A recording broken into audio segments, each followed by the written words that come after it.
Dam चौक के करीब इस वक्त हम यहाँ पर हैं। बिल्कुल इसके पीछे जहाँ पर भारत और चीन का बॉर्डर है, वहाँ से डिसएंगेजमेंट की शुरुआत हो चुकी है।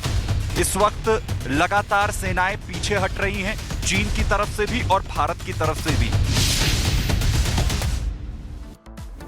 और अब बात करेंगे चीन की। ब्रिक्स शिखर सम्मेलन में जब प्रधानमंत्री नरेंद्र मोदी और चीन के राष्ट्रपति शी की मुलाकात होती है तो पीएम मोदी ने चीन को उसी की भाषा में समझा दिया कि अगर दो दो हाथ करोगे तो भारत पीछे हटने वाला नहीं है। और भारत के तल्ख तेवर देखकर अब चीन भी ये समझ चुका है कि लड़ाई झगड़े में कुछ नहीं रखा और इसी की वजह है कि चीन घुटने पर आ चुका है और एलएसी से अपने तंबू और टेंट हटाने उसने शुरू कर दिए हैं। दिखाते हैं आपको खास रिपोर्ट में।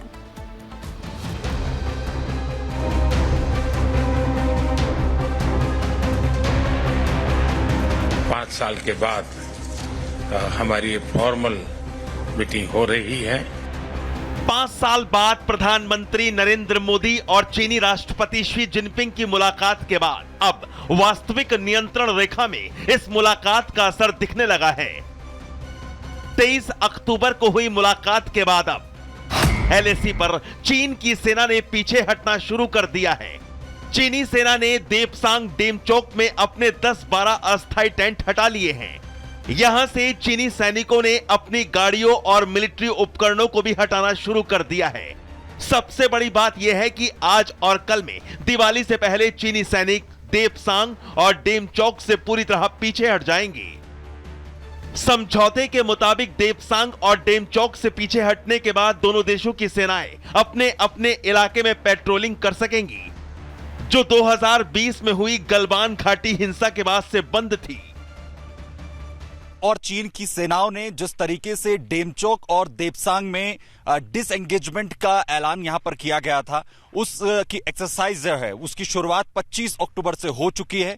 डेम चौक के करीब इस वक्त हम यहां पर हैं और ये जो पहाड़ आप देख रहे हैं डेम चौक के बिल्कुल इसके पीछे जहां पर भारत और चीन का बॉर्डर है, वहां से डिसएंगेजमेंट की शुरुआत हो चुकी है। 25 तारीख से ये शुरुआत यहां पर हुई थी और जिसमें खास बात यह है कि 2024 में देपसांग और डेम चौक ये दोनों ही पॉइंट जहां से इस वक्त लगातार सेनाएं पीछे हट रही हैं, चीन की तरफ से भी और भारत की तरफ से भी। लगातार इसी को लेकर जो सैन्य लेवल की बातचीत है वो एक के बाद एक चल रही थी। कई बड़ी मीटिंग्स हुई और आखिरकार इसका ऐलान किया गया कि दोनों ही देश इस बात पर सहमत हैं कि जो 2020 वाली स्थिति थी वहां पर एक बार फिर से वापस सेनाएं लौटेंगी और पेट्रोलिंग बारी बारी से यहां पर कर पाएंगी। सूत्रों के हवाले से कहा जा रहा है कि पेट्रोलिंग को लेकर भी दोनों देशों के बीच शर्तों पर सहमति बनी है, जिसकी 2 शर्तें हैं। पहली शर्त है कि दोनों देशों की सेनाएं अलग अलग दिन पेट्रोलिंग करेंगी और दूसरी शर्त है कि दोनों देशों की सेनाओं को पहले से इसकी सूचना एक दूसरे को देनी होगी। वहीं पेट्रोलिंग टीम में कितने सैनिक शामिल रहेंगे इसको लेकर भी समझौता हुआ है।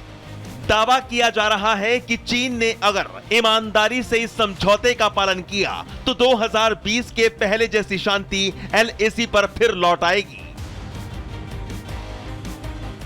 ये मोदी सरकार जो है, हमारे मन में इसमें कोई दुविधा नहीं है कि हम देश की सीमा पे इसकी सुरक्षा के लिए हमें जो करना है वो हम जरूर करेंगे। दिवाली से पहले एलएसी से जो खबर मिल रही है वो वाकई राहत भरी है। मोदी की बेहतरीन कूटनीति की दमदार जीत है, लेकिन चीन सिर्फ कूटनीति की वजह से ही पीछे नहीं हटा। इसके पीछे की सबसे बड़ी वजह है एलएसी पर डटे भारत के बहादुर जवान, जो चीन को लगातार उसी की भाषा में उसे जवाब दे रहे थे। चीन अगर किसी एक इलाके पर कब्जा करता था तो भारतीय जवान उसके 2 इलाके कब्जा लेते थे। और भारतीय सेना के इसी दमखम और मोदी की शानदार कूटनीति ने आज चीन को एलएसी से टेंट तंबू उखाड़ने पर मजबूर कर दिया है। Bureau report, Republic Bharat.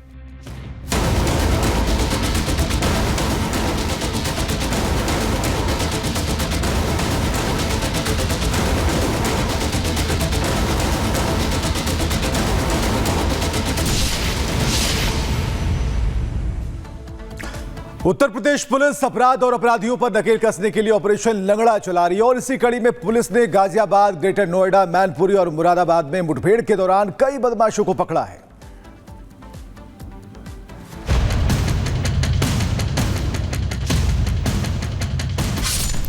UP के मैनपुरी, मुरादाबाद, गाजियाबाद और ग्रेटर नोएडा की तस्वीरें बता रही हैं कि यूपी पुलिस ऑपरेशन लंगड़ा चलाकर अपराधियों का तगड़ा हिसाब कर रही है। अपराध के सफाए और अपराधियों को पकड़ने में जुटी यूपी पुलिस इन दिनों ऑपरेशन लंगड़ा के जरिए लगातार मुठभेड़ कर रही है। नोएडा से लेकर गोरखपुर तक पुलिस लगातार अपराधियों पर नकेल कसने की कोशिश में है। बीती रात भी यूपी पुलिस ने वारदात को अंजाम देने वाले अपराधियों पर नकेल कसी। इतना ही नहीं, अधिकतर मुठभेड़ में अपराधियों के पैर में गोली लगी। गाजियाबाद में पुलिस ने स्नैचिंग करने वाले शातिर अपराधी को मुठभेड़ में गिरफ्तार कर लिया। पूरा मामला इंदिरापुरम इलाके का बताया जा रहा है। बदमाश के पास से 15,000 रुपए की नकदी, चोरी की बाइक और एक तमंचा बरामद किया गया है। इंदिरापुरम पुलिस जब उन मोबाइलों की बरामदगी के लिए उसको लेके गई, परंतु वहां पूर्व से रखा हुआ लोडेड तमंचे से उसने पुलिस पार्टी के ऊपर जान से मारने की नियत से फायर झोंक दिया। जवाबी आत्मरक्षार्थ फायरिंग में शान मोहम्मद के पैर में गोली लगी। तत्काल इंदिरापुरम पुलिस द्वारा उसको हिरासत में लिया गया। प्राथमिक उपचार के बाद उसको अस्पताल रवाना किया गया। ग्रेटर नोएडा के नॉलेज पार्क थाने में बदमाशों और पुलिस के बीच बीती रात मुठभेड़ हुई। इस मुठभेड़ में बदमाश के पैर में गोली लगी और उसे गिरफ्तार कर लिया गया। जानकारी के मुताबिक पकड़े गए बदमाश पर कई लूट के आरोप हैं। मुठभेड़ के दौरान उसके पास से एक अवैध तमंचा और लूट की बाइक बरामद की गई है। वहीं मैनपुरी में अपराधियों पर पुलिस का कहर बरपा। पुलिस ने मुठभेड़ में शातिर वांछित बदमाश सोनू उर्फ अनिल को गिरफ्तार कर लिया। सोनू के कब्जे से एक अवैध तमंचा, 2 कारतूस और एक बाइक बरामद की गई। मुठभेड़ बिचवा थाना और एसओजी की टीम की संयुक्त कार्रवाई में हुई। जवाबी कार्रवाई के दौरान घायल हुआ तो इस पर बेवर, भुगांव और बिचवा, दरनाहर और थाना कोतवाली, मैनपुरी के लगभग 18 मुकदमे हैं जो विभिन्न धाराओं में है, जिसमें गैंगस्टर, चोरी और 307 इत्यादि। मुरादाबाद पुलिस ने 2 सगी बहनों को अगवा कर दुष्कर्म करने वाले आरोपी को एनकाउंटर के बाद अरेस्ट किया है। आरोपी के पैर में गोली लगी है। पुलिस ने उसे अस्पताल में भर्ती कराया है। मुखबिर के द्वारा ये सूचना प्राप्त हुई कि ये जो आसे हैं, जो फिलहाल सैफनी का रहने वाला है, आज इधर सोंडारा क्षेत्र में आया है। पुलिस टीम ने जब इसको घेरने की कोशिश करी तो इसने क्रॉस फायरिंग करी। वहाँ पे फायरिंग में ये घायल हुआ है, इसके पैर में चोट लगी है। इसके पास से 2 कारतूस, 2 खोखे, एक तमंचा और एक मोटरसाइकिल बरामद हुई है। आरोपी के पास से एक अवैध तमंचा और खोखा बरामद हुआ है।